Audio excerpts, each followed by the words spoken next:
Morning, everyone. Welcome back to The Lookout. Today we're going to play an interview I did last week with Daniel Swain. Dr. Swain is a research scientist. He works for UCLA, but he's based out of NCAR in Boulder, Colorado. And he's specialist in science communication. He's studying the dynamics and impacts of regional climate change, climate extremes, especially as they relate to wildfire and flooding.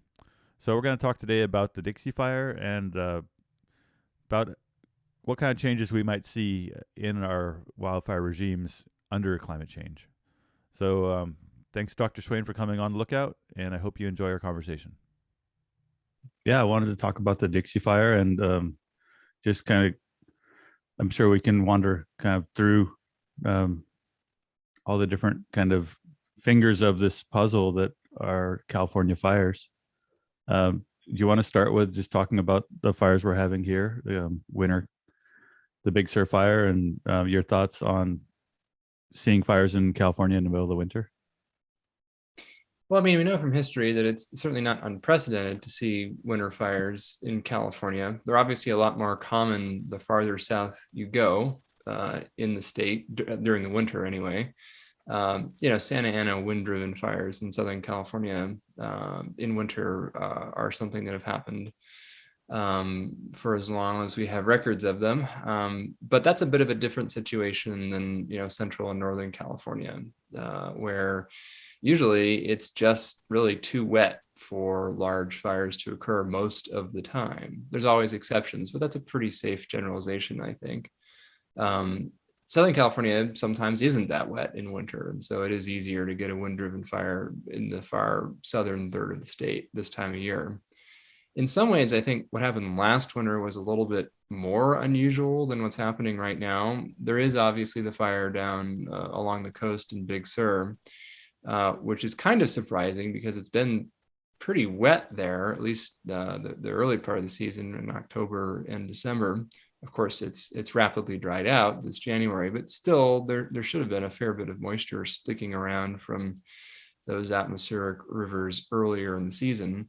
2020 winter was particularly strange in that there were actually quite a few fires all around Northern California, including in places that are typically very wet in the middle of winter, like the Santa Cruz Mountains and certain parts of the western slope of the Sierra Nevada. So this year's a bit different than last year just because of the water we had on the ground in October and December. But I think what we're seeing is that, I hear a lot of folks say, oh, there's no fire season anymore. And I don't think that's really true. It's clear that winter is not summer or autumn in California, even if it is possible increasingly to get some level of winter fire activity where it was very uncommon before. Yeah. We're going to do some prescribed burning here this weekend up in Cohasset, which is at about 1,500 to 2,000 feet right above Chico. And we've got a window there on stuff that's facing south. And when the north winds have helped to dry it out. But the foothills are green. It's like there's no way that we're going to have fires that burn the foothills right now. They're completely greened up. And one thing I thought interesting in Big Sur, and that's kind of unique about that coast, is I've done some work down there, and always been surprised just how much thatch there is in the grass in the right off the ocean there. Like there's been places I've walked around where it feels like you're walking on 3 or 4 feet of thatch from the dead grasses and weeds, and that's kind of a relic of fire suppression. And just that if we had more frequent fires, we wouldn't have 40 or 50 years worth of dead grass matted on some of these north slopes. When you combine that with the fact that we've had historically severe drought, and whatever fuel has accumulated in settings like that is capable of retaining more of that moisture memory over longer periods of time than if you just had a sparse crop of standing dead grass. Right.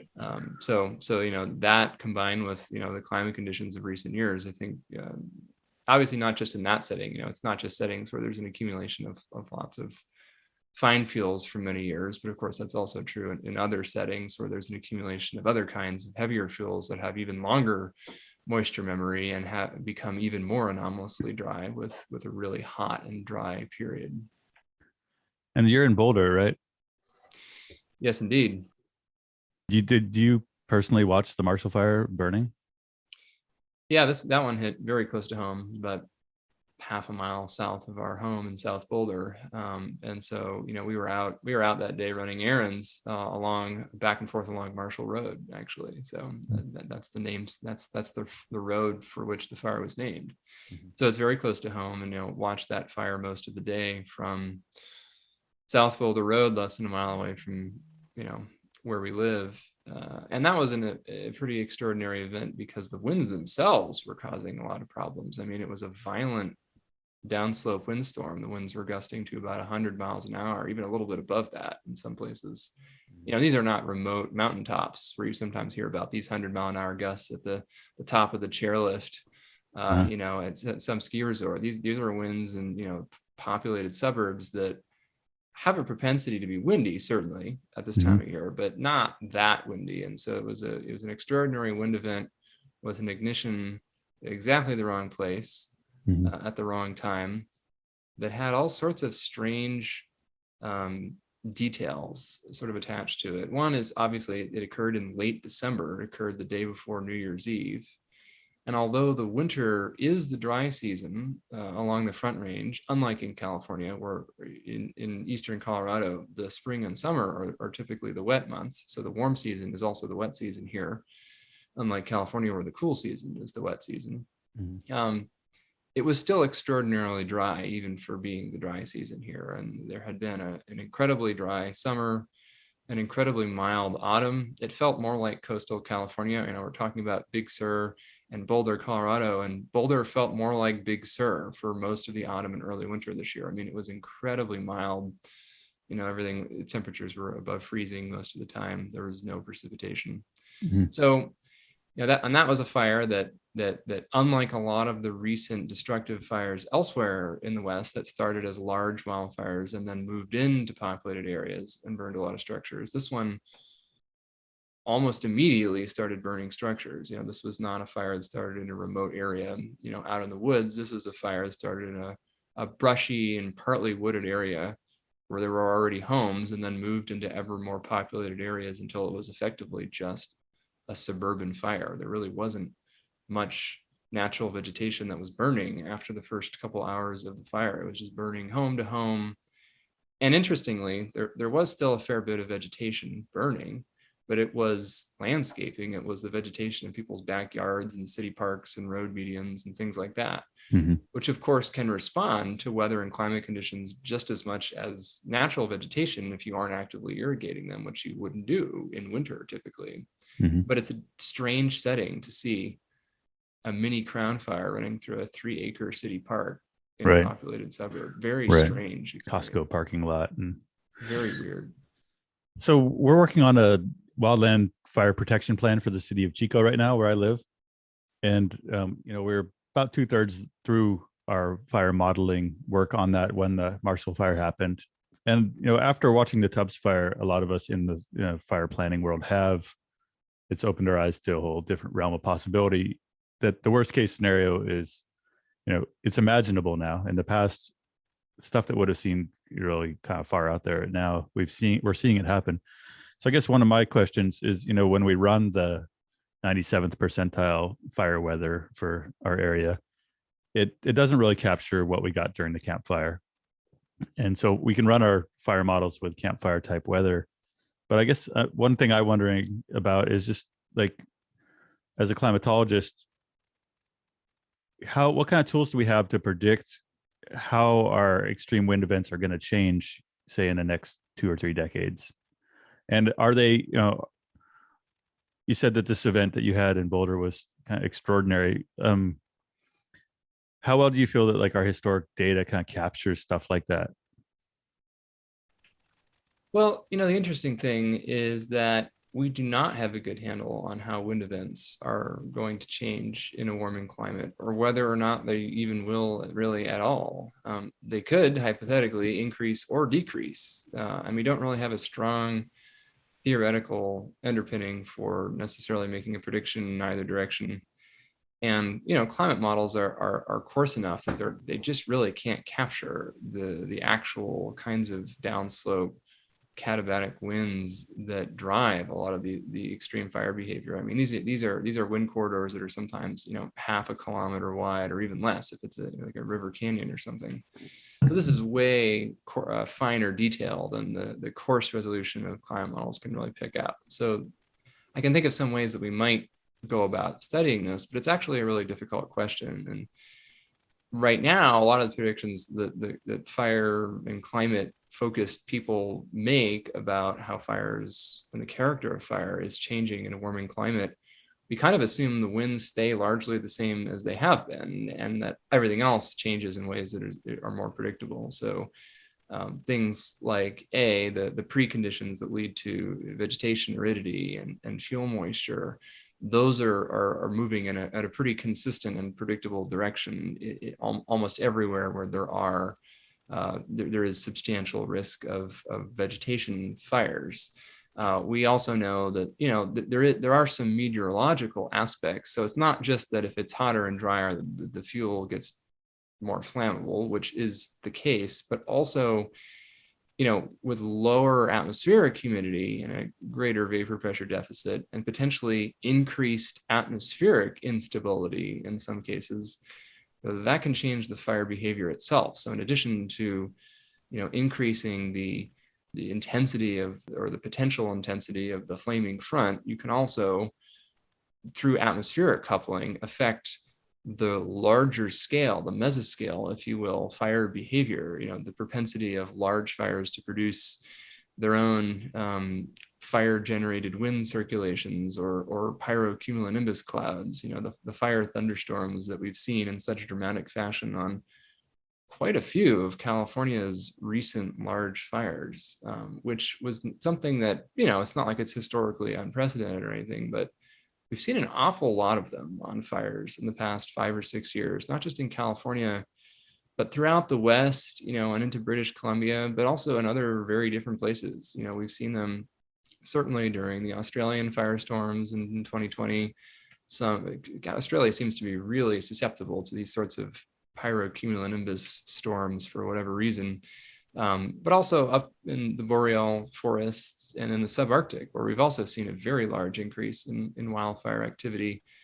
So there's some signs that, you know, in addition to this first order effect of warming and drying and aridifying landscapes in a warming climate, that there may also be, and this is a little more speculative, some changes in the atmospheric conditions that yield these more exotic types of fire behaviors. But in all of this, it's not actually clear necessarily that the downsloping winds that drive many of these fires have changed greatly or will change greatly. It's not to say that they won't, but it's to say that there's not really a lot of evidence either way at this point. So, yeah, so I wanted to talk a bit about, if we can kind of simplify it for a lay audience, just the differences we see on fires like the Dixie Fire when we're under periods of high pressure and stable atmosphere versus these frontal passages where we've got a low pressure system moves through and we get an unstable atmosphere. We're doing a video recently about the Dixie Fire and looking at the big run that it made when it burned Greenville. And, you know, the imagery is really striking of the front coming and hitting on these columns and just kind of smashing the columns out to the east as the winds come blasting from the west. And we saw some of our biggest runs on the Dixie Fire during these periods of frontal passage. What's interesting to me as a geographer is just that I'm really interested in the patterns we see in the fire severity. And it seems that we will have a frontal passage, the fire will blow up and it'll run to the top of the mountains. And then the front passes and the fire, since it's on top of the mountain, once the atmosphere stabilizes and we get smoke inversions again, then the fires just kind of back downhill and smolder under the heavy smoke, and temperatures are cooler and humidities are higher. And so during that period, we get some really beneficial fire effects. And so it seems kind of critical if we're looking at things like the Dixie Fire, where they are kind of the major disturbance right now that's changing the flammability of our forests, in that during these low severity periods of burning, we get a ton of prescribed fire type effects out of these burns. and then it blows up for a day or two, and then it repeats the cycle. But we get all this good fire in the middle of that. So I'm always kind of interested in like, well, what's the timing between these events? What are some of the factors that change how often we get a frontal passage during, July and August, even into September? And how might that change over, in the foreseeable future? How do you see kind of that issue? What do you see affecting that? Or what do we know about how often we have these frontal passages?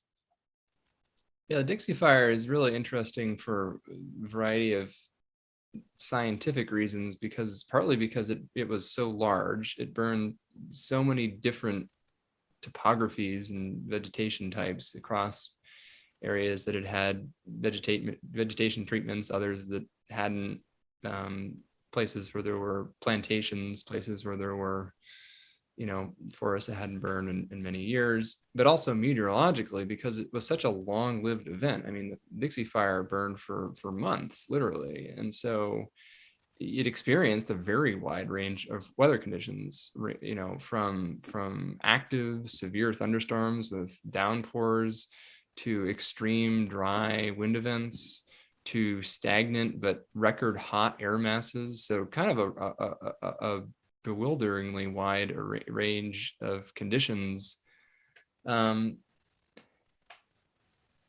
What was really fascinating to see is, as you mentioned, you do have these break periods, but I think that some of them are sort of induced by the fire itself, because once you get a sufficiently large fire that's generating enough smoke, when you have a particularly active period, where one of these runs where it burns 50,000 acres in a day at a high intensity and injects a bunch of smoke into the atmosphere, and not just into the lower atmosphere, but on these active pyrocumulonimbus days up into the upper troposphere, and occasionally even into the lower stratosphere, if you have one of these overshooting tops that puts the ash up there. And if the wind conditions die down, or if the wind conditions weren't strong during that run, that smoke is going to sit around. It doesn't fall immediately out of the atmosphere. So it greatly increases what's known as the atmospheric optical depth, literally the opacity of the atmosphere itself to sunlight. So you can imagine that if you're sitting under a column of dense smoke, a lot less sunlight is going to make it to the surface. And so it's going to be a lot cooler at the surface than it would be otherwise. But that cooling effect is maximized at the surface because the maximum attenuation of that sunlight through the smoke column occurs at the bottom of the smoke column. Halfway up to the smoke column, there's some cooling, but it's less pronounced. And at the top of the column, there's barely any cooling at all. So that's how the fire itself can sometimes set up these atmospheric temperature inversions, where temperatures actually increase with height because the smoke is there, because the radiative effects of the smoke itself. So you can kind of have this negative or this self-limiting feedback that large fires can occasionally achieve when wind conditions are stagnant enough that the smoke sticks around for at least a few days after a big blow up. And so I think that's a big part of what we're seeing. It used to be that you wouldn't necessarily have these very large generations of huge amounts of smoke all at once with the same frequency that we're seeing recently. And so I think some of these fires are sort of exhibiting this pulse behavior that you mentioned, where there's these huge blowups and remarkable destructive high intensity runs followed by several days of the opposite of that. I'm going to share my screen here for a second. Just looking at the severity mapping of the Dixie Fire. This is Sentinel imagery. And you can see like this ginormous run right through the center here, that this is 115,000 acres that burned in a 24-hour period. And then we got the winds that came out of the west and blasted it up into the higher country of the Caribou Wilderness. But then after that, under this heavy smoke, you can see where the fire, for about 4 days, just kind of backed and worked under the smoke. And we actually got a really nice, several tens of thousands of acres of low severity burn. And similar things are happening down in this area around Yellow Creek and Humbug Valley and Humboldt Road. The fire had a big run kind of out of the Feather River Canyon country here with frontal passage. and then it backed for almost a week down to the north in this area, and we got a large acreage, and we actually thought that we were going to hook the fire during that period here along Humboldt Road, and did a huge firing operation, and then the lid came off the pot, so to speak. Atmosphere got unstable, smoke lifted out, and we got spots across here that set up for this big run. Similarly, we had a frontal passage here off of Highway 89 where firing operation created really hot fire here, but then, in periods in between, we had a lot of backing fire also. So I think when you look at the whole fire, you see it's basically a weather map of periods when we had high stability versus you can really see the days that were really unstable in these big runs. Yeah, and I think that that's as you well know, for fires that last long enough, that burn for weeks or for months. I mean, that's not very unusual to see very active periods followed by quieter periods, and to sort of alternate back and forth. I think what's interesting is that the active periods are really, really active on a high frequency, or a large fraction of these fires in recent years. And I think that's a combination, again, of the fuel conditions in the background, and then also the actual climate conditions we've been experiencing. I mean, the Dixie Fire was burning in the broader context of what was, for most of the fire footprint, the warmest and driest period on record, in over a century of record keeping in that same area. And so, we can kind of see an even more dramatic example of this sort of fire temporarily inhibiting itself from the previous year, 2020. All those those images of Blade Runner skies in San Francisco during summer 2020, most of that occurred on one day, which was immediately after the fires in the southern Sierra, the really intense ones burning in timber, Sequoia National Forest and adjacent areas. The day before that occurred, either the day before or 2 days before, I can't quite recall exactly, but there was really a massive blow up with sustained pyrocumulonimbus activity that was punching all the way through the tropopause into the stratosphere repeatedly. So there was a lot of fire generated lightning. There were even, apparently, in retrospect, a handful of tornado strength fire generated vortices in the mountains there. So there was this very large pulse. Right. And at the same time, we had huge fires in the Pacific Northwest that blew up the day before. Yeah, so it was a very active period, but in California in particular, and in 2020, we had a lot of fires to the west as well. We had a lot of fires in the coast ranges. Yeah. And even within. You're talking about September 8th of 2020. Yes. And then September 9th, I think, was the big smoke day. Yeah, so we had the Bear Fire here in Butte County that ran 35 miles on September 8th. Yeah, so that was a pretty extraordinary period for a lot of reasons. But what was really interesting is in the wake of these huge runs that injected massive amounts of smoke very high into the atmosphere, the next day it was cold and clammy at the surface. It didn't look or feel like summer almost anywhere in Northern California for a couple of days thereafter. It was like a very temporary volcanic winter. I mean, the fires were almost indistinguishable from a meteorology perspective from a medium-sized volcanic eruption, and there were multiple going on at the same time in California on September 8th, 2020. And so you got this cooling effect, you got this inversion, the smoke even mixed with fog because it was so cold and clammy in the low levels of the atmosphere. So you do tend to see this.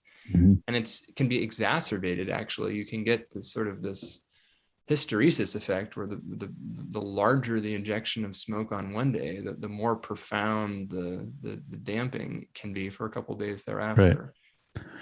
Well, I think that, coupled with having a lot of recent burn scars, does lower the likelihood that we're going to have a fire that we're not going to have a fire that just burns up everything between Canada and Mexico on the west slope of the Sierra and Cascades.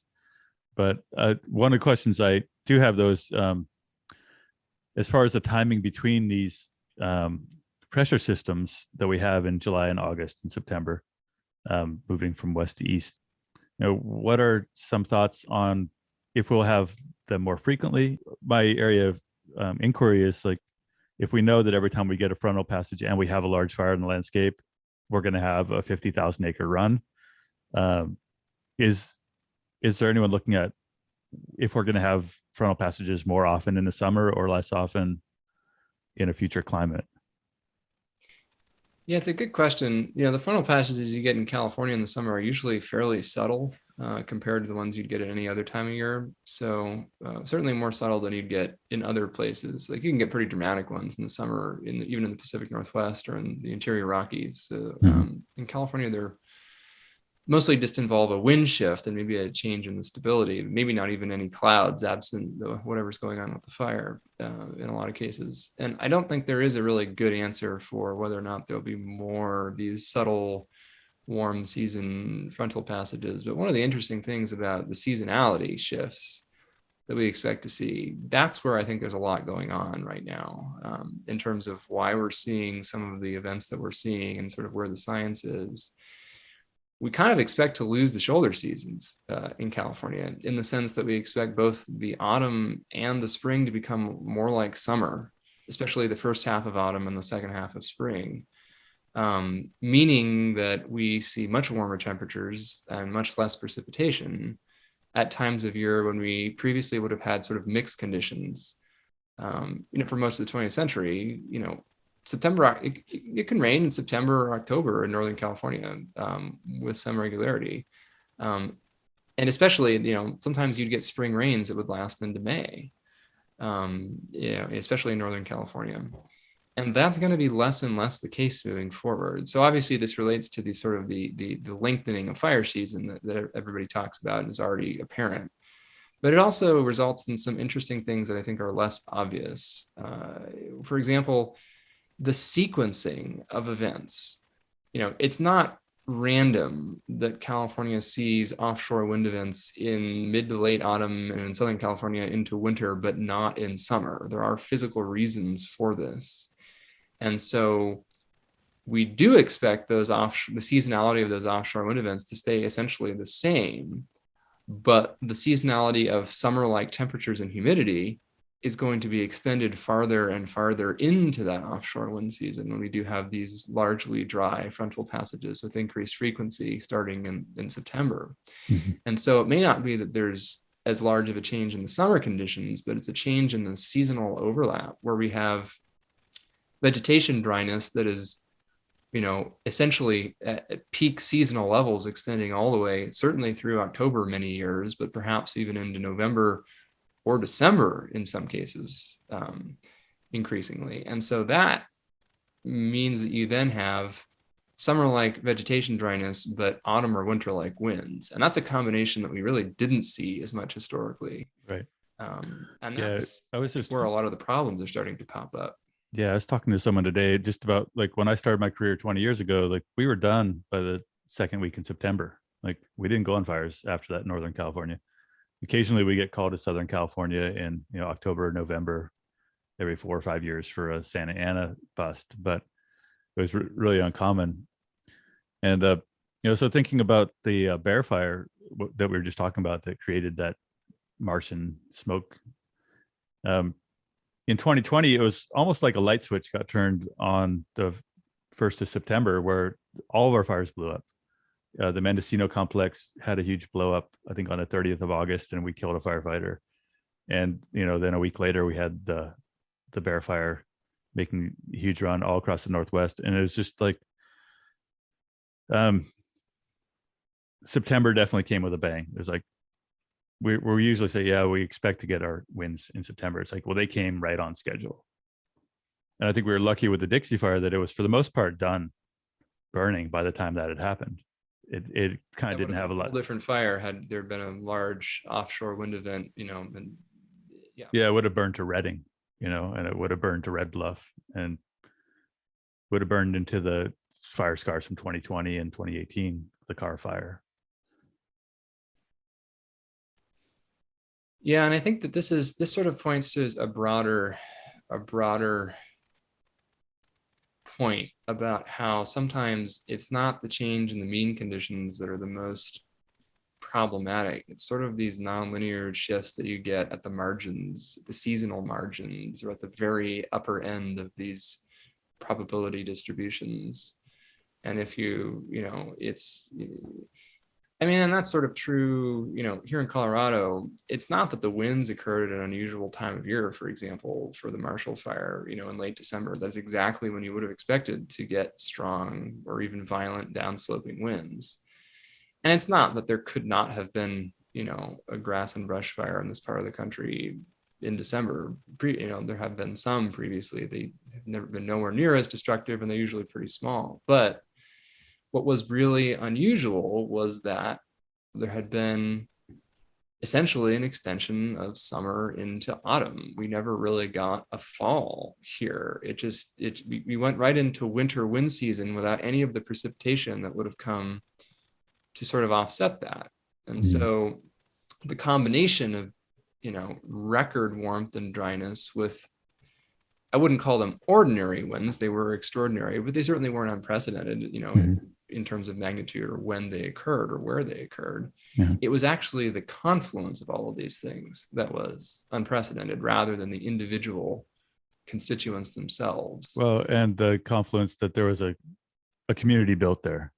You know, if there hadn't been a bunch of houses there, none of us would have heard of that. The fire, it burned 3,000 acres or something. Like, we wouldn't have heard anything about it if it hadn't burned through neighborhoods. It just would have been, there was a fire, it was windy, and then it snowed. Yeah, it's a tiny fire by Western fire standards these days. I mean, it was, you know, it wouldn't have even made, as you say, it wouldn't have made the news, except that it happened to occur in an area where it burned over 1,000 structures. Because of that context. And so, you know, that's true. That's true, of course, everywhere where there are destructive fires, is that if there weren't structures there in the first place, then no structures burn. And that's why it's interesting to sort of talk about the difference between the destructiveness of fires and the other characteristics of fires, and why it's, you know, it's unsatisfying to talk about the size of fires, because that really misses almost all of the good or bad impacts, or all of the human and environmental context that goes into the fires themselves. I mean, you can have a 100,000 acre fire that does absolutely no one any harm, and you can have a 6,000 acre fire that does thousands of people a lot of harm. So it depends on the context, and you know, the acreage part also misses anything about the impact, severity, right? The intrinsic severity of the fire, irrespective of whether it burned homes, literally how hot it burns, you know, what fraction of the biomass actually combusts and ends up in the atmosphere. That's all a function of things that have nothing to do with the size of the fire, per se. And so, and I think, and then often a fire, even a severe fire, might be the thing that stops the mega fire. You know, so like during the Dixie Fire, we're looking at the Reading Fire in Lassen Park. That was a prescribed burn or a managed wildfire that went bad, and took off and burned out of the park, and was a big political black eye. But when it came down to it during the Dixie Fire, it actually slowed the fire down for almost over a week, and potentially kept the fire from getting established in a place where later in the season east winds would have taken it to Reading. And so I think we tend to look at high severity fire in general as being a bad thing, but as we're seeing, as these fires get bigger and bigger, that a large fire scar on the landscape actually is what stops the next one. Yeah, now I'm sure this won't be the last time we see something like that in California. I would be surprised if there weren't similar examples of that in the next few years. Well, we have so much burn. Yeah, and the challenge, I guess, is that what we are increasingly starting to see, though, are these ecosystem type shifts, where we're going in a lot of places, from what was there before, in a lot of cases forests, to non-forest regimes, because what's growing back, there's vegetation. It's not like it's a moonscape. Vegetation is clearly growing back. But it isn't, in many cases, it's not the same vegetation as was there before. And there's a lot of reasons for that, obviously, but one of them appears to be, especially in the coniferous forests at medium to high elevations throughout the West, that the climate conditions in the background have shifted enough that you're not getting the natural regrowth, the resprouting of these seedlings that you would otherwise get. And this is something that I was reflecting on recently here in Boulder County, going up about 8,000 or 9,000 feet, where there's a couple of burn footprints that are, I think that they're about 15 or 16 years old. So they're actually relatively old by recent fire standards now, at least compared to the fires of the last 5 or 10 years. And in some of these places, it's really stark that they're, you look from mountain slope to mountain slope, both north and south facing, and there are no seedlings. There are no new trees growing. There is actually a lot of bare earth and grass, but not a lot else. And I'm not an ecologist or a soil scientist, but it is interesting to see that there are clearly these sort of regime shifts happening, at least in some places, when we have these really high intensity fires go through, where instead of regrowing or resprouting as they would have, had the fire been closer to its, pre-20th century intensity, and had the climate been more like its pre-20th century climate, presumably we'd be seeing different patterns of succession of vegetation following these fires in some of these places. And so it's obviously different place to place. I mean, it sounds like a lot of the redwood forests that burned a couple of years ago are doing pretty well, even the ones that burned at very high intensity. Mm-hmm. So it really depends where, but especially in these semi-arid environments, we're starting to see this encroachment that is pretty conspicuous. And so, it's both a personal observation and sort of the subject of some pretty compelling recent studies, but I'm curious where that pencils out in a place like California, where you have very distinct vegetation regimes. I mean, the answer is clearly not going to be the same for coastal chaparral as it is for redwoods, as it is for, the northeastern forests that have different climates, different soil types, different vegetation patterns. So I'm actually curious to hear your thoughts on all of this. Yeah, so the Dixie Fire, that's another one of those things that's really interesting about the Dixie Fire is that, we've got Lassen Park, which is the Southern Cascades. We've got Quincy, which is the Northern Sierra. We've got Susanville, which is the Great Basin. And my hometown here in the middle, Westwood. And, I lived in Westwood and worked for the Forest Service in Susanville, and spent a lot of time working up on the kind of the north side of Lassen Park. We're marking trees for thinning to hopefully prevent forest fires. And some of that actually worked during the Dixie Fire. But I remember, growing up in Westwood, there's like the odd juniper here. For the most part, it's pine forest, and it was sugar pine, and it's heavily logged. But every once in a while, you see a big old juniper.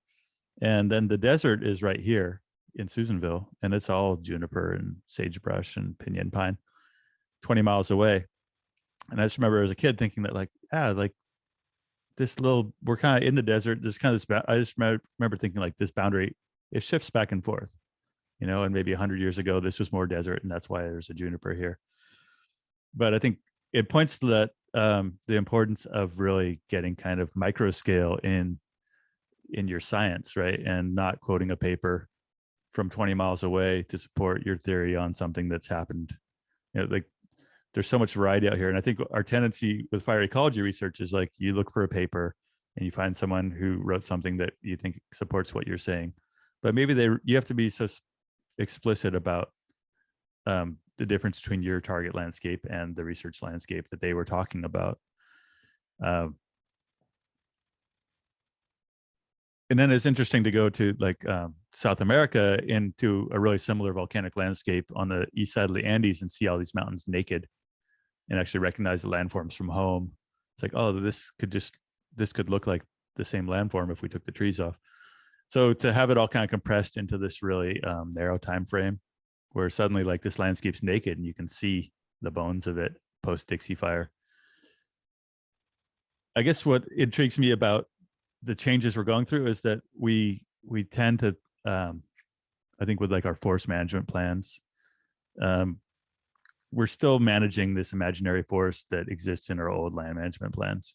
And we've got a whole new forest here that is nothing like the old forest, but it's still, we have a lot of green forest out here. And so it's like, well, how do we I see a lot of this stuff as being kind of temporarily climate proofed, right? And that so as we evolve, as we burn more of the landscape in this drier era of mega fires and everything else, that maybe our biggest goal needs to be to how do we protect and maintain these forests that now have had fire back in them. And we can't say this hasn't had fire for 100 years, therefore, you know, the fuel conditions are so high that we can't burn it. So I see that there's a lot of opportunity in this landscape, and I agree with what you're saying about the things moving up slope. You know, like right now we're doing burning in outside of Chico in the ponderosa pine. It's some of the lowest pine around here. It's just around 2,000 feet, and we're burning to try to open the stands and reduce competition for moisture. But at the same time, we're seeing massive beetle mortality in those stands. And it makes me think, well, maybe, you know, it might be a waste of time right now for us to be doing all this work to kind of try to fireproof these real low elevation stands, like right outside Chico. Like down in here, these ridge tops do have pine forest on them, but maybe they maybe not for long. Like you can actually see our burns here. Oh yeah.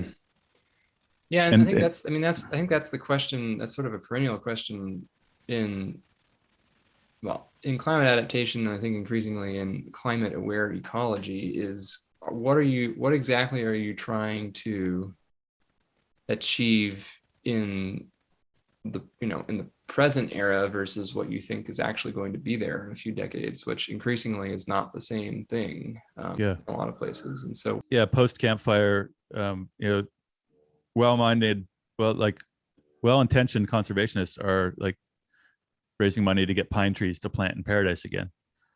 And luckily there's some people doing some work on, you know, looking at climate projections in designing planting plans and saying, hey, well, it looks like this oak forest probably is going to be better off as black oak.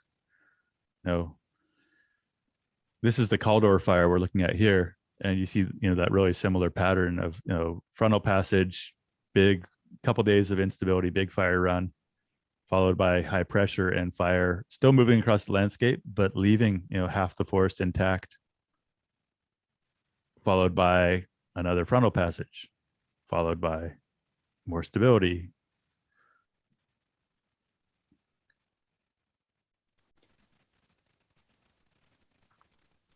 yeah, there really are a lot of illustrative examples just from recent history. I mean, I think there's such a volume of different kinds of fire that have happened in just the past few years in California.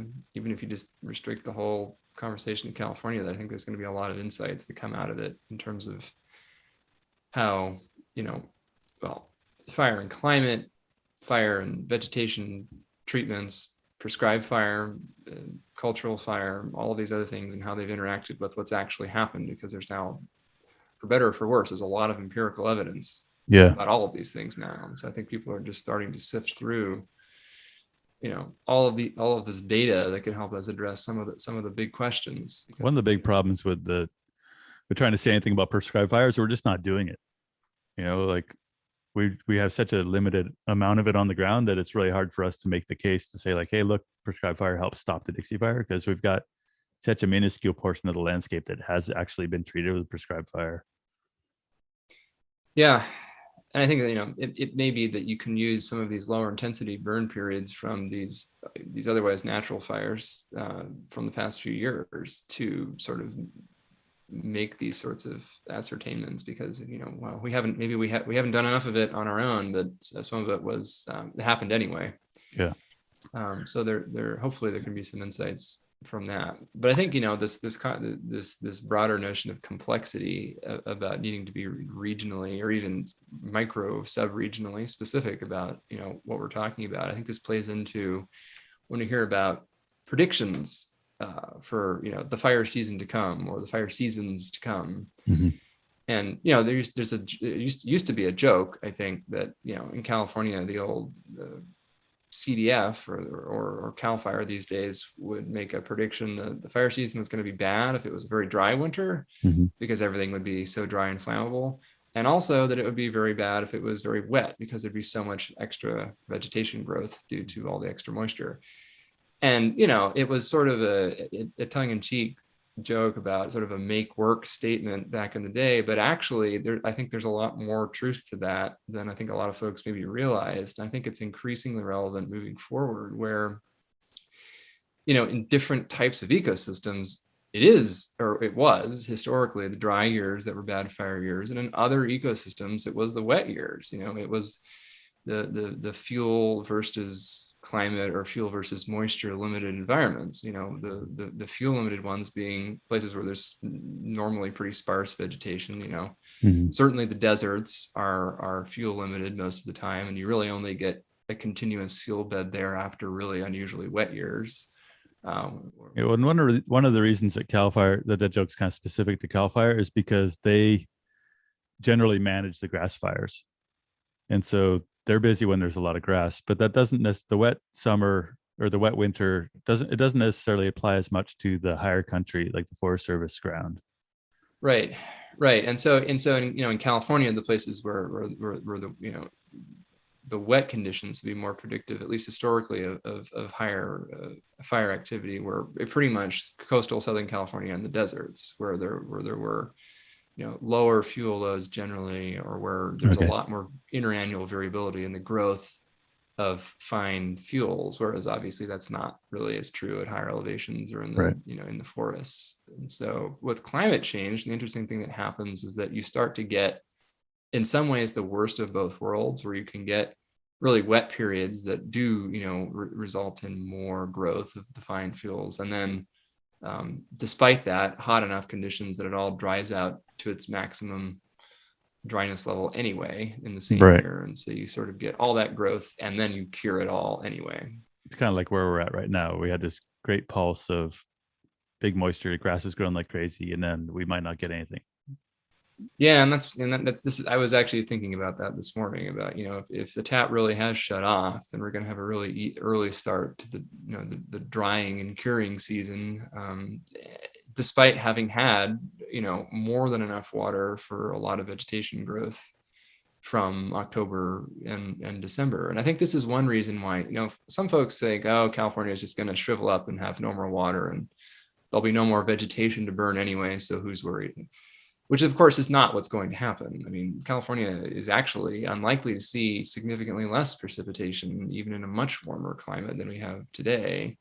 So there'll still be water. It's just going to be delivered over a shorter period of time and in shorter, sharper bursts. So that actually has huge implications, I think, for fire, because you have longer, more intense periods of evaporation, but you also still have plenty, more than enough moisture to have lots of vegetation, and vegetation that regrows quickly, potentially after fires, because there'll be plenty of water to do that, as long as there are seeds available, which there always will be of some sort. So it's this interesting sort of conundrum of, yes, we're seeing more severe droughts. Yes, it's getting hotter. Yes, they're seeing these higher peaks in 1,000, 10,000 hour fuel dryness, but also we're still getting plenty of water to sustain a green California during the growing season.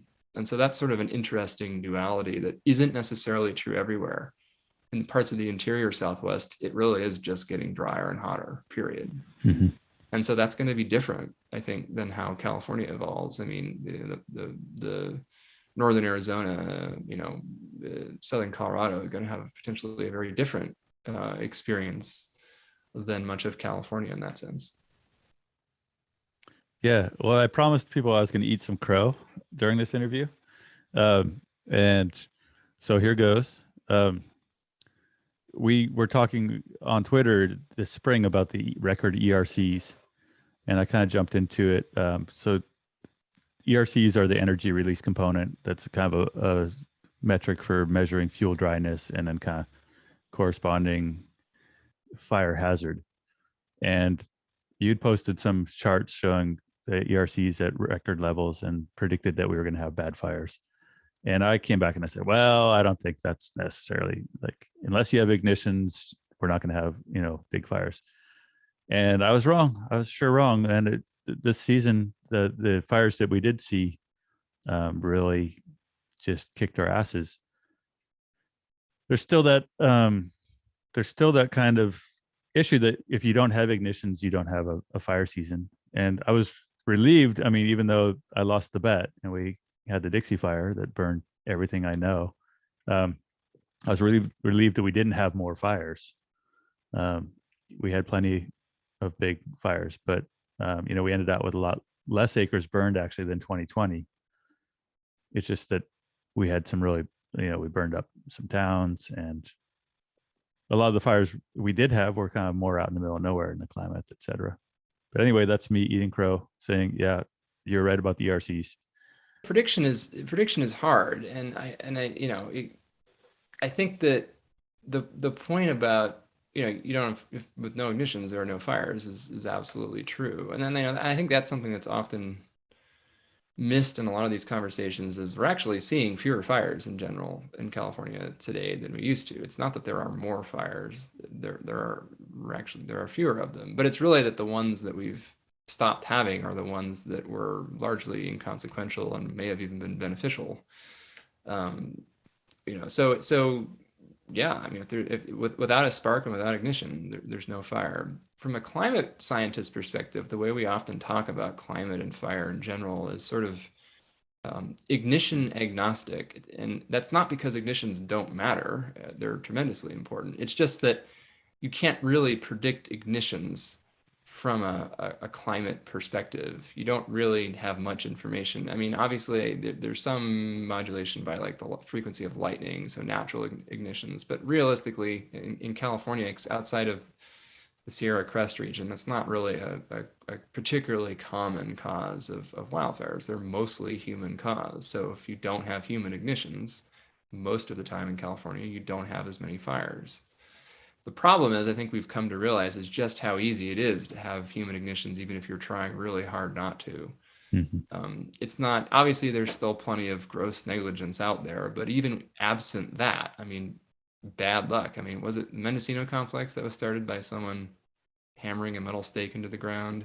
Yeah, the ranch fire. Which could have been prevented, but it also, on the other hand, it wasn't something I think that somebody reasonably would have thought, oh, this is going to spark the largest fire in Right. We need to have a hammer ban on these windy, dry days. Yeah, I mean, I was driving on I-80 coming back to California this past summer, and it was a dry, windy day. It wasn't in California. I think we were in western Wyoming, and somebody got a flat tire oncoming traffic. They immediately pulled over onto the shoulder, and within 30 seconds, there was a brush fire because of the hot rim near the dry grass. And that really isn't anyone's fault. It's not like they could have kept driving, Right.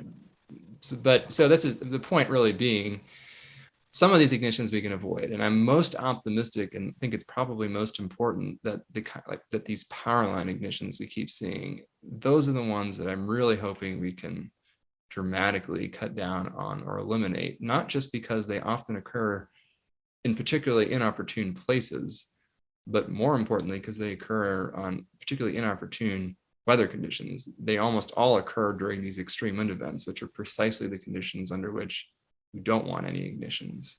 Right. Well, and also when you have a power line fire, even under not extreme conditions, it's really difficult for us to use aircraft right around the power lines. And so there's like this corridor through the landscape where you can't use air tankers right on top of it.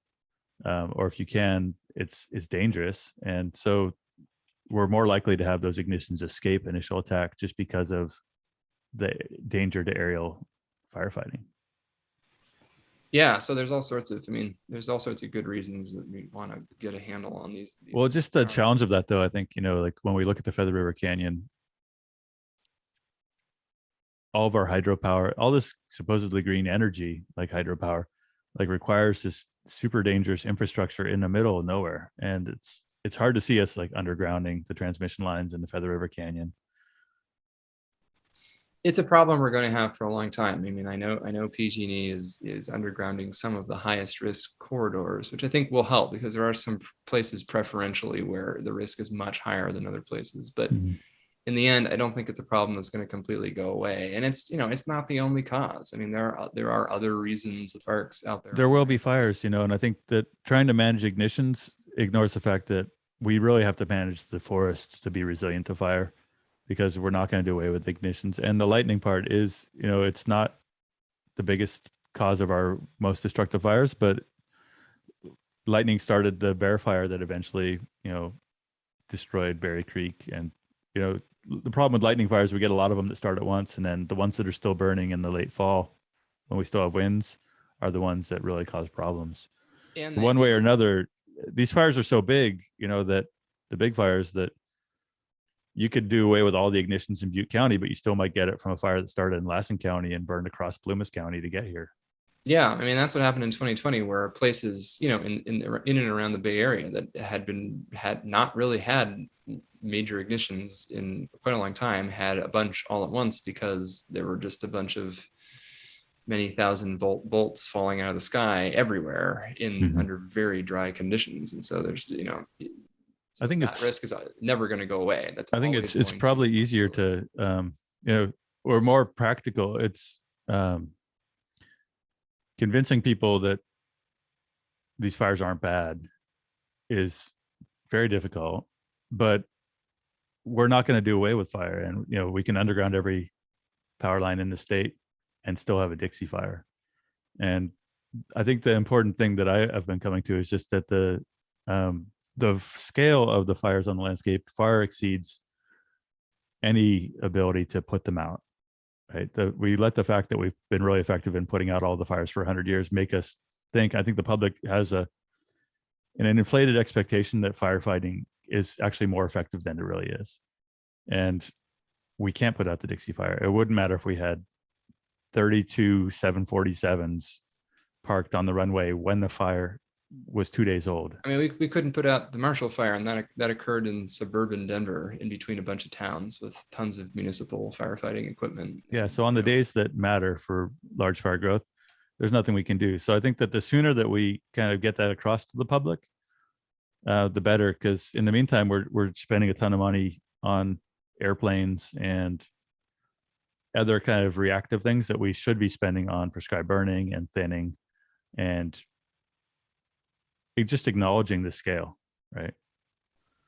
Yeah, I think that's really the question moving forward. I mean, it's not, will there be more fire on the landscape? The question is, what kind of fire is on the landscape as we see more of it, in the coming decades? And that's a product both of the way, we've suppressed, fire, especially in the forested landscapes for over a century. And it's also a function of climate change. I mean, we have the buildup of fuel, and that fuel is then getting drier. And so there's really no way around fire. There is going to be a lot of fire on the landscape, but do we keep seeing these fire catastrophes that burn thousands of structures in a day, that harm a lot of people, that result in these wholesale transformations of ecosystems in some cases? Or do we transition to a situation where we still have these large and frequent fires, but we've come to a point where we've managed the landscape, and where we've allowed the fires to burn, not necessarily on our own terms, but at least trying to exclude fires on the very worst terms that we don't want them to be on. Mm-hmm. Since it's not, as you say, it's not a matter of control. That's not within the realm of options. And it would be desirable even if it were. I talk to people who live in the foothills, and they say, well, what can I do to make my place fire safe? And I look at where they live and I say, you should move to the valley, right?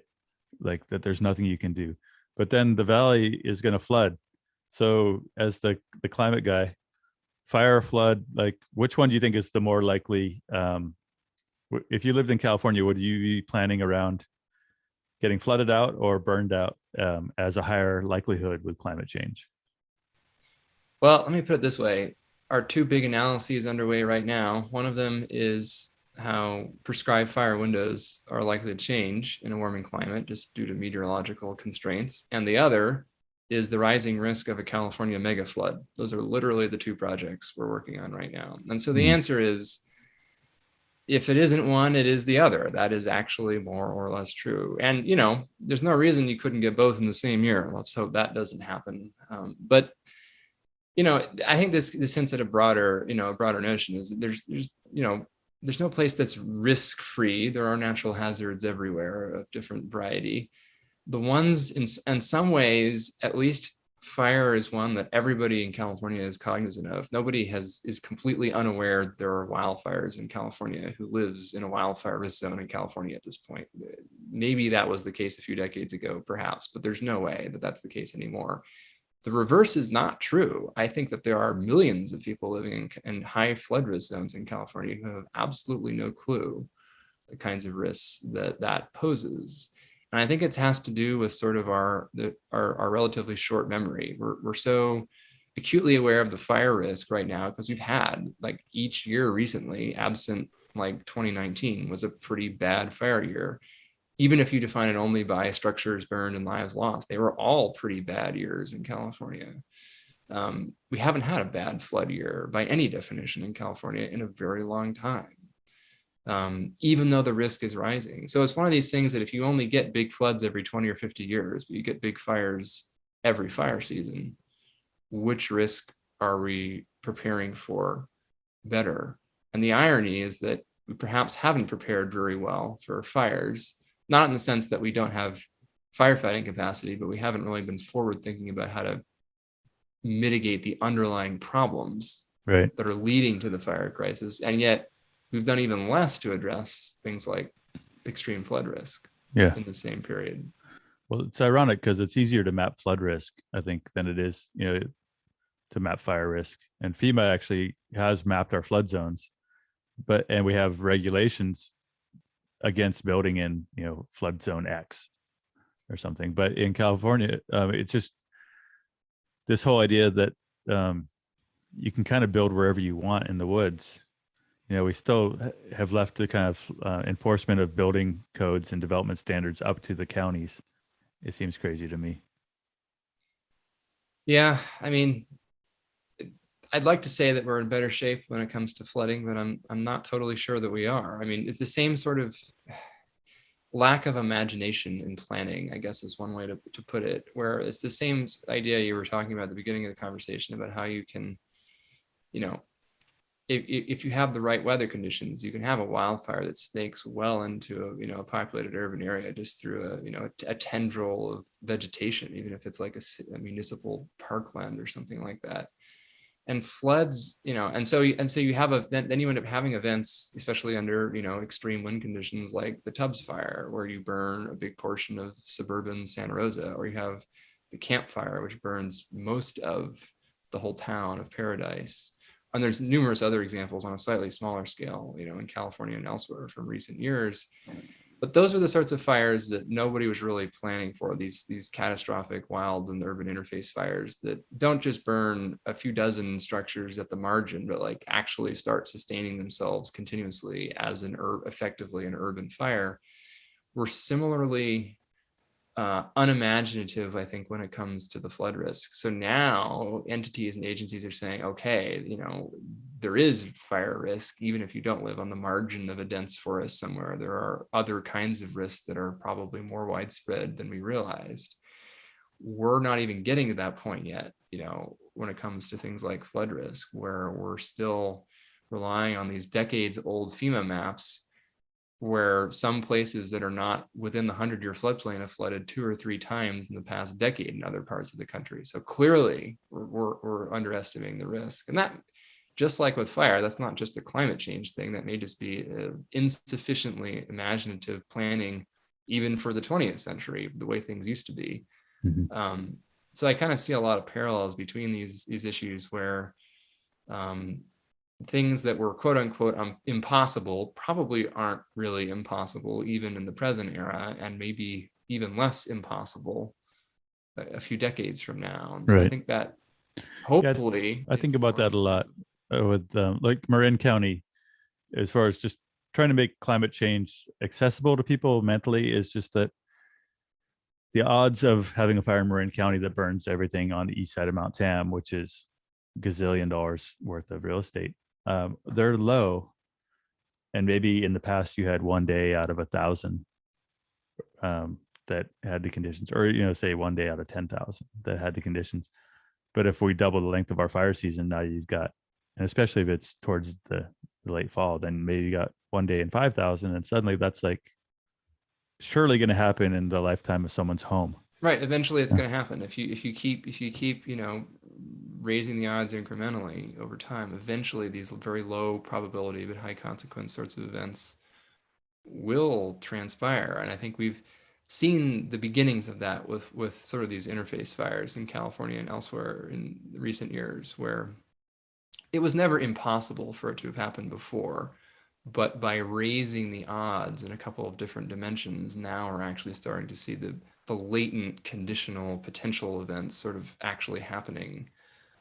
Because, and there's probably thousands of such events that could have happened and didn't in different places. Or happened and there wasn't a town there. Yeah. But it's Russian roulette. I mean, it's Russian roulette where you're both, I guess you're adding more bullets, you're building more stuff in harm's way. Yeah. And you're also, pulling the trigger more, and that's sort of more of the climate analogy. So I guess it's a graphic analogy, but you're kind of amplifying, and this is sort of what I keep emphasizing with talking about these three pillars of this escalating wildfire crisis out west. It's not that fires are bad. It's not that large fires are even bad.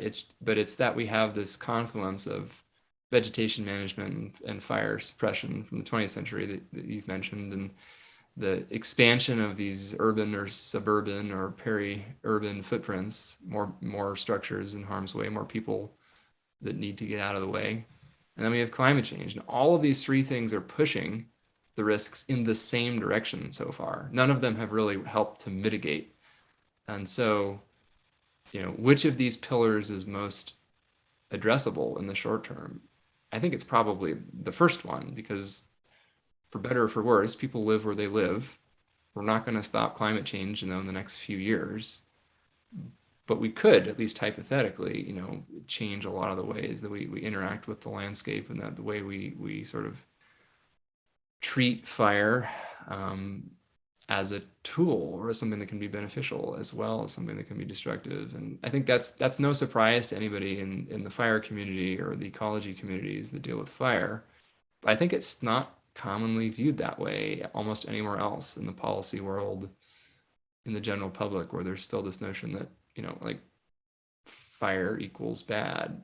Maybe not right. quite More fire. Let's buy more fire engines. More fire engines, more CNN drops from the tankers, all of these things obviously have their place. I wouldn't want to live in a world where there were no fire engines or no air tankers, but I think it's a question of the utility of these things. Well, yeah, they're not going to save you on the worst day. And that's the tough part, I think, to get across to people, is that nothing's going to help on the day that all these things come together. Well, that's cheery. You said peri-urban. What does that mean? It's really just another way of saying like semi-rural, like sort of these areas where they're not really suburban. There's no like tract home developments, where you just essentially it's homes scattered out in the woods or the grasslands, separated by many acres in between. Okay. I hadn't heard that before. I like it. Yeah, we're hopefully going to burn the next 3 days here in the foothills. I think when you talk about shifting prescribed fire windows, I hope that you consider shifting the prescribed fire window to July and August, because people don't tend to think of those opportunities existing. But as we discussed, you have these long periods of high pressure in the summer. And some of my mentors remembered burning in the 70s and 80s, doing rangeland burns in July, because they knew that they had stable weather for days. And that they just knew that, hey, we're not going to have a big wind event for the next 4 or 5 days. So let's go. It's hot. It's still. No big winds forecast. Good time to burn, actually. And if we really want to reduce fuels in a way that kind of mimics natural fire, we're not getting it done burning after 2 inches of rain in October, which is when people are comfortable writing permits for us. So I don't think we should necessarily assume that the windows are lost, even though right now our windows are that we have to burn in October and November and maybe in February and March. Maybe we are losing that fall window, but a lot of the windows that we have aren't necessarily based on they're based on politics, not necessarily on conditions. Yeah, and that's one of the big challenges in doing this analysis is actually figuring out what are the appropriate constraints. And so one of the ways we're starting out with this is essentially to ask the question of, well, what have been the prescription parameters in actual implemented prescribed fires? And of course, those are not necessarily the parameters that would hypothetically be optimal. Those are the parameters that were mutually acceptable by the folks doing the burning and whatever regulatory or legal agencies are constraining them. And so it's not empirical, it's not necessarily scientific or ecologically based even, it's just these are practically what the constraints have been historically. And so we sort of want to, we want to make 2 points, is that one is that if we use these historical definitions, I mean, I can tell you sort of initially the results are that you do lose most of your warm season windows. You really don't have summer or autumn windows anymore almost anywhere based on these constraints that have been used historically. You do gain them in winter because you start to see some winters that are almost as dry as some summers. And so maybe you can achieve some of the higher intensity fires, at least conditionally during winter in some places in the future. But then the other question becomes, if this is how much things get constrained, and we know that we're going to need to do more of this, then maybe these these constraints don't make sense in the first place. Maybe we are going to have to tolerate a wider window of parameters. I mean, what is really truly the most important? Do we want to avoid extreme wind events? That seems like a pretty obvious one. But aside from that, what are the objectives? What risks are you really trying to minimize? And which of these constraints really are truly minimizing risks versus just placating preconceived notions about fire? Anxious administrators. Anxious. Yeah. So that's a question. So some of that is outside of the realm of what we can answer from a physical science perspective, and it's more a social question science of how you can push, regulators and policymakers to expand, the realm of what's possible, which I hope we can do. And in the meantime, fire's doing the heavy lifting of managing our vegetation and fuel loads, and will continue to. Yeah, I mean, it's as you say, there's going to be fire in the landscape no matter what. So it's not a question of whether the fires are out there. It's a question of whether we're trying to manage them for good or whether they're just doing whatever they want to do on their own. I think it's pretty clear that the former would be optimal if we can get there, but we're a long way from that point in a lot of places still. All right. So anything else you want to cover that we haven't talked about yet?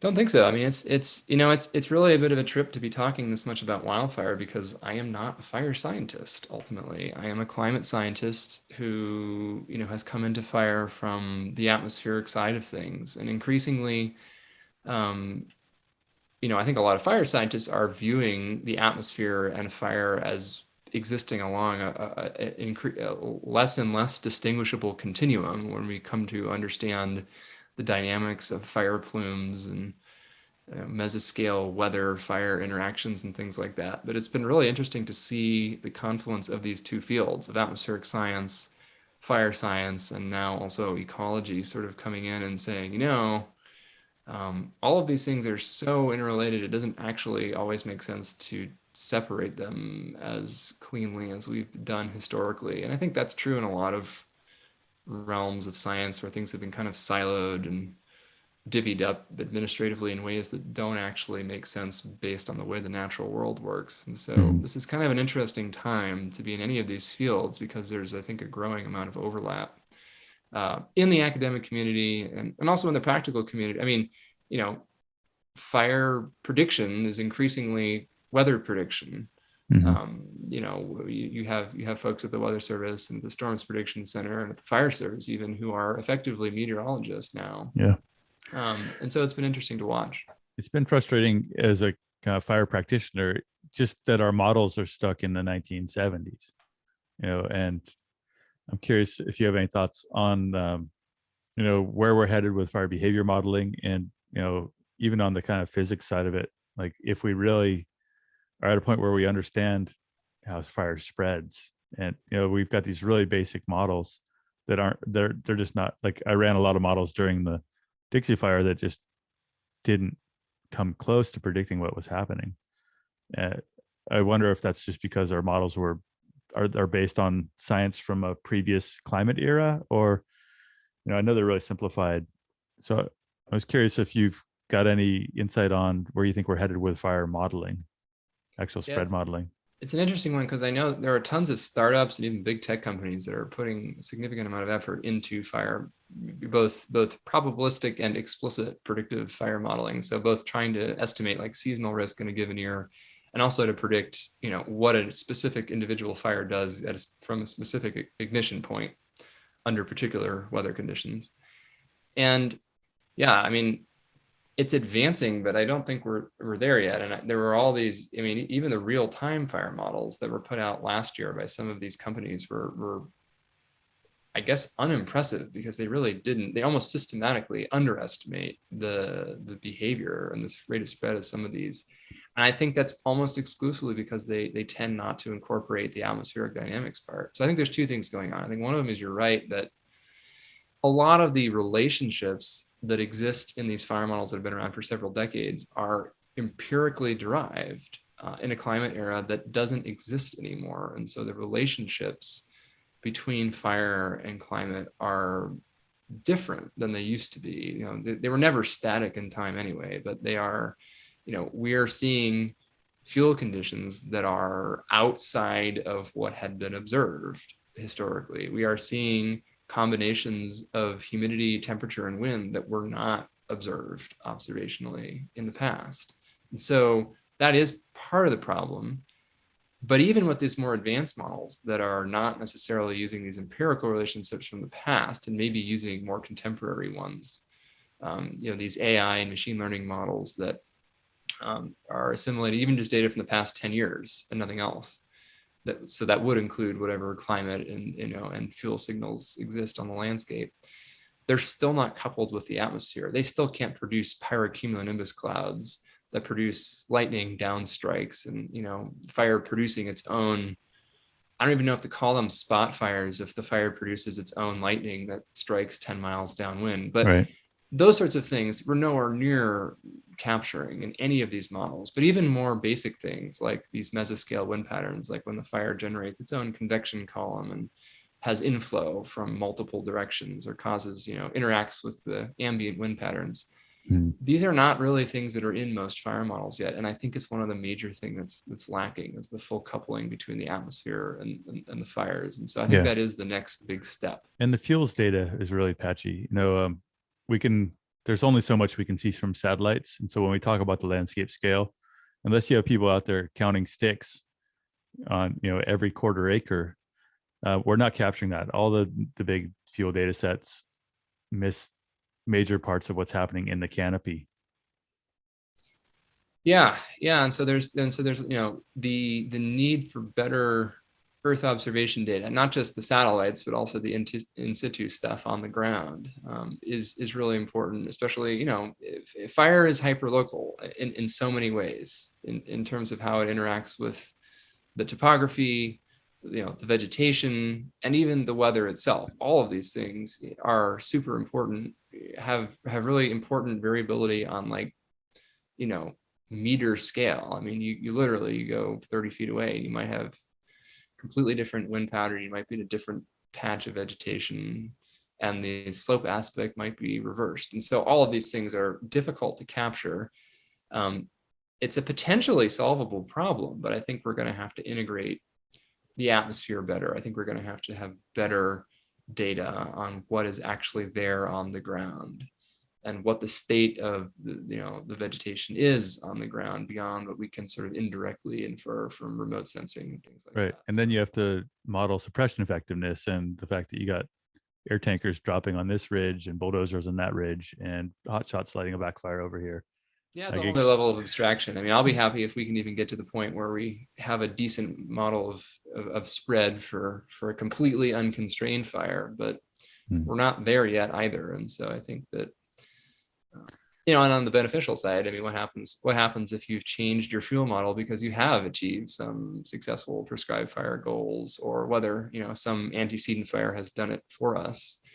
That would change the equation substantially too, that these predictive models probably won't know about because they don't get updated often enough. So all sorts of things go into this, but there's a lot of people working on it. I mean, there's a lot of financial interest because of the hazard component and the extreme multi-billion-dollar losses that have been incurred during some of these recent fire seasons. And there's a lot of insurance industry interest. Whether they've made a lot of progress is another question, but there's definitely a greatly heightened level of focus on this right now. Well, it's a good time to be a fire scientist. Yeah. It's like being a climate scientist, where there's going to be plenty to study and plenty to talk about, unfortunately, for the foreseeable future. But that also means that, fire scientists, climate scientists, ecologists, and everyone else in these fields and adjacent fields are kind of in a position to do something about it, because there are potentially very different trajectories that things could take over the next few decades. Well, it's frustrating. It's frustrating that the land management agencies don't listen to their scientists more, because the fire science community has been talking about more prescribed fire and more managed wildfire and regulating WUI development for 30 years or more, and that doesn't make it to the decision makers. That doesn't make it to the people who are setting the budgets. And so it's easy. I've been doing fire planning for 20 years, pre-fire planning for 20 years, and things just keep getting worse. So it doesn't really get me very excited about writing more binders that sit on shelves telling people what they need to do, So I think it's one of the things I like about the social media is just being able to talk directly to people about these issues, because I feel like waiting for the agencies to kind of tell the truth you're waiting a long time. Yeah, and to some extent, I think that agencies, at least some of them, are somewhat responsive to public pressure more than internal pressure sometimes. So if you can shift the broader conversation about things like wildfire, then that, in a lot of ways, that may be the most effective way to move the needle, rather than petitioning some of these agencies directly, because clearly that hasn't been enough historically. So maybe an educated public that is not just more tolerant of fire, but has just a better understanding of fire is really the most optimistic sort of approach to take, in the years to come. Have you ever been out on a prescribed burn? I haven't had the opportunity. I've been close to a lot of non-prescribed fires over the years, but if you're interested in getting out on one sometime, get in touch. Or if you have students that want to see this stuff up close, I feel like that's part of the work we have to do right now, is just get more people out to see good fire, low severity fire working for us. Yeah, I'd love to do it. Well, that was great. I think we covered a lot. I don't know how I'm going to edit all this into something that people will sit through, but we have fans that want to see us talk about this stuff. Yeah. I mean, I just did I do long form podcasts occasionally, and sometimes they end up editing them very minimally, even though they're an hour or so long, and people still seem to like them. So that says something about something, I guess. I'm not exactly sure what, but well, people want to hear what we have to say. I'm glad you came on, and I feel like there was plenty there for us to chew on. Yeah, it's always good to have these conversations, and I'm learning too. I mean, as I say, I'm not a fire scientist, and so I come in to this sort of laterally. I think one of the things that happened last year when I was kind of heckling you guys about fuel moisture was that I was reacting more to I accused you of being kind of fear mongering, I think. And I think you did mention that at one point. yeah, and you replied, well, I don't think I am. I think I'm just telling the truth about these conditions we're observing. And that was totally a fair point. And I think I get caught up in being a kind of a defender of fire, and I think I was reacting to that with the discussion about the fuel moisture. I think I was reacting more to the tone of the conversation than anything. I was worried that it was kind of pyrophobic just in the tone, and I think I also had a chip on my shoulder. I'm like, well, who's this fire expert guy that doesn't know anything about that doesn't have any fire experience? The whole game keeps changing. I think where there's this whole idea of like trying to be a good fire ambassador. It's so much. It just gets harder and harder because the fires keep getting worse and worse, and traumatizing more and more people. And I feel like there's still an appetite for the good fire story, but it's challenging to know when to deliver it, because people are most engaged with fire when it's really traumatizing. Sure. And there's parallels in a lot of communities. I mean, I can't stop thinking about the parallels between the notion of good fire and the notion of good floods. It's the same idea, where we've overly constrained rivers and prevented the minor floods that would have built up the riverbanks and expanded the wetlands, and we've paved over the wetlands and put a bunch of homes there. And like, what does this sound like? It's exactly the same problem, really, and in different shades of it. And we see this over and over again with so many different things. And so, the dueling reality that bad floods are bad. They do kill people. They do destroy people's lives. Same thing with bad fires. But there aren't only bad fires. There aren't only bad floods. In fact, most fires and most floods are not the bad ones. But then there are enough of the bad ones these days in both cases that we can't not talk about them, because they are causing a lot of harm when they do occur. And so it's sort of like, how did I definitely get the tension there. And I've come to this realization just in the last couple of years that like the idea of managed wildfire in California, as much as I would love to see it happen, like just something like the Bear Fire, like all it takes, that's a generational event. Like I have a friend who was the initial attack IC on that fire, and they didn't have resources because there was 1,000 other starts. And then we were really stoked for the first month that it was like burning through old scars in the Middle Fork Feather and treating land that we all would love to treat and know that we never could. And then it came ripping out of there, and it was a catastrophe.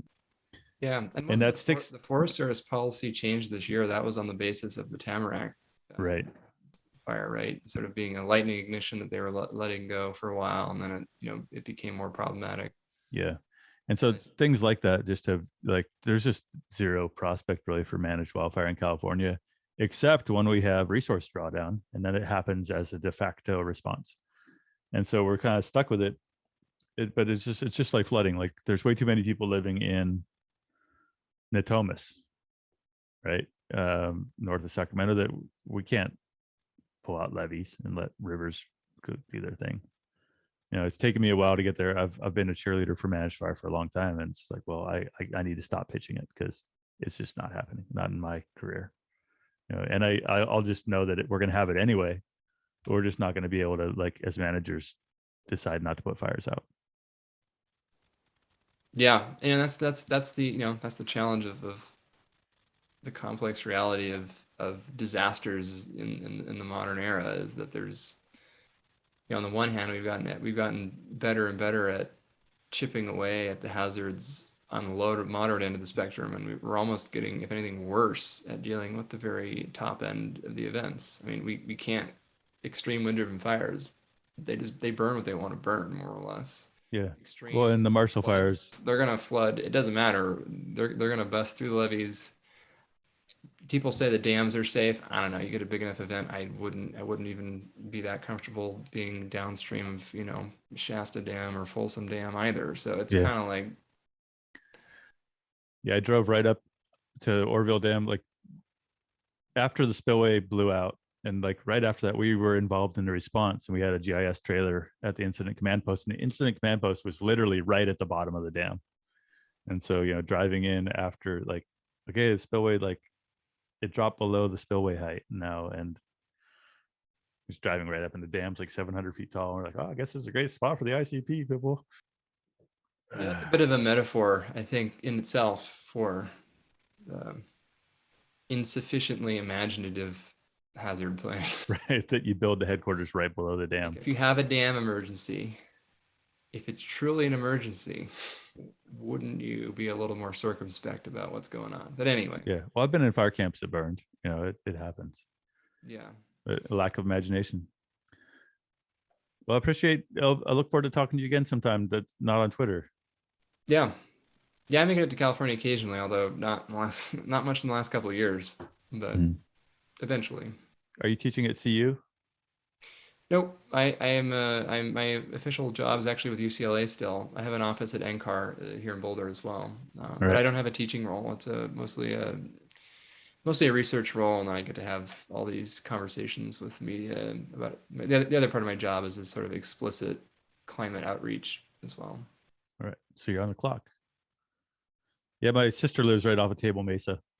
I mean, I was just thinking about this Marshall Fire. I'm like, if it had started about a mile further up the road to the north, it probably would have taken out most of South Boulder under those conditions. Fun stuff, kids. All right. Thanks for your time. All right. Talk to you later. See ya.